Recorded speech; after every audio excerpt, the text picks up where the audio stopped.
एक मन से रिलेटेड एक और कहानी है। एक बार एक लड़की जंगल से वापस घर जा रही थी। जैसे वो नदी किनारे पहुंचती है तो देखती है नदी में उफान आया हुआ है, क्योंकि काफ़ी बारिश हो चुकी थी और अंधेरा भी होने वाला था। तो उसको लगा वो अकेली नदी पार नहीं कर सकती।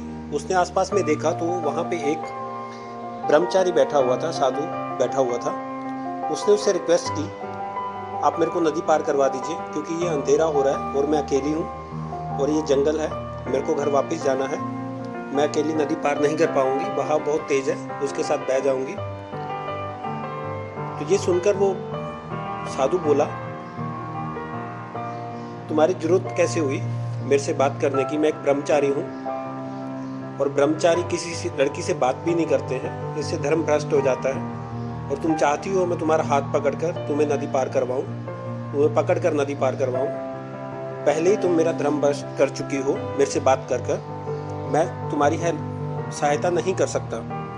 वो लड़की ने बहुत ज़्यादा उनसे मिन्नतें की। बोला, साधु जी क्या आपका धर्म यही सिखाता है, किसी अबला का आप मदद नहीं कर सकते?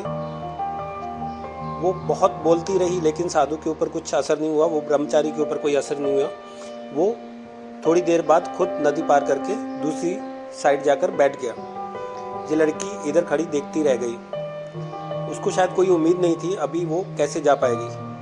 पर थोड़ी ही देर बाद एक और साधु वहाँ पे आया और दूसरी तरफ जो साधु चला गया था वो सब कुछ उधर से बैठकर देख रहा था। उसने क्या देखा, वो जो पीछे साधु आ रहा था उसने उस लड़की को पकड़ा, अपने कंधे पे बिठाया और नदी के इस किनारे ले आया और उतार दिया। लड़की ने धन्यवाद दिया और वहां से चली गई। थोड़ी देर बाद वो दोनों साधु इकट्ठे जंगल में आगे की तरफ और जाने लगे। आधा घंटा हो गया, 1 घंटा हो गया। जो पहले वाला साधु था उसके दिमाग में अभी भी ये बात चल रही थी, ये भी ब्रह्मचारी है, मैं भी ब्रह्मचारी हूँ। मैंने उस लड़की से बात करना भी सही नहीं समझा, लेकिन इस ब्रह्मचारी ने उस लड़की को अपने कंधे के ऊपर बिठा लिया। ऐसा कैसा? 1 घंटा, 1.5 घंटा, 2 घंटे तक वो सोचता रहा। आखिरकार उससे नहीं रहा गया और उसने उस दूसरे वाले साधु से पूछा, तुम ऐसा कैसे कर सकते थे? क्या तुम सच में ब्रह्मचारी हो?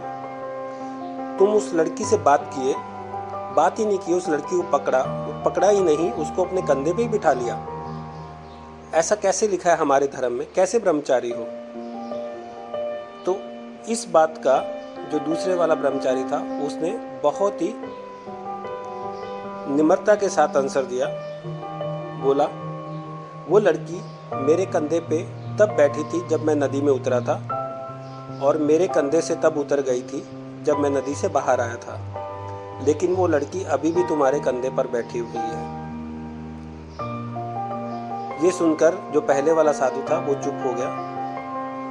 उसको सारी बात समझ आ गई, ये सब मन का खेल है। पहले वाले के दिमाग में अभी भी वो लड़की चल रही है और जो दूसरे वाला था उसने वो लड़की का ख्याल भी अपने मन में नहीं रखा। यही हमारी मन की कहानी है।